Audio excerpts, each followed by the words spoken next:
Battle of Nikolayevka. The Battle of Nikolayevka was the breakout of Italian forces in January 1943, as a small part of the larger Battle of Stalingrad. The breakout involved a corps of the Italian 8th Armies near the village of Nikolayevka.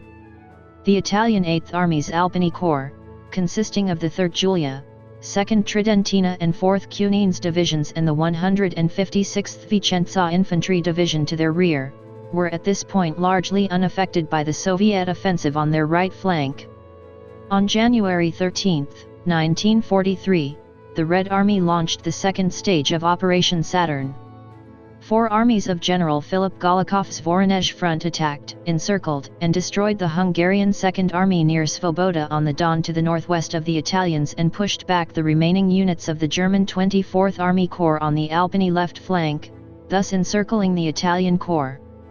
On the evening of January 17, the commanding officer of the corps, General Gabriel Nassai, ordered a full retreat. At this point only the Tridentina division was still capable of conducting effective combat operations.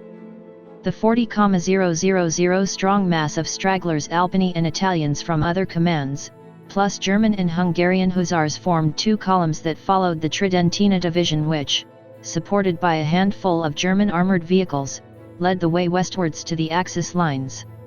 On the morning of January 26, the spearheads of the Tridentina reached the hamlet of Nikolayevka, occupied by a Soviet division, which repulsed Albany's attack. General Luigi Reverberi, commander of the Tridentina division, led the final assault. As the 4,000 Albany advanced, all remaining soldiers of the columns fell in, and the Soviet formation, facing a human wave attack by many of the 40,000 Axis troops, abandoned the village.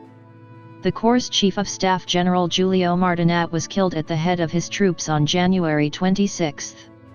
The retreat of the Albany was no longer contested by Soviet forces, and on February 1 the remnants of the Corps reached Axis lines. The Italians suffered heavy losses in the breakout. The Cunines division had been destroyed, 1/10 of the Division Julia survived and 1/3 of the Division Tridentina survived. The battle has become an important point of reference for the Albany and their fighting spirit. The Albany Association also supports social programs in the city.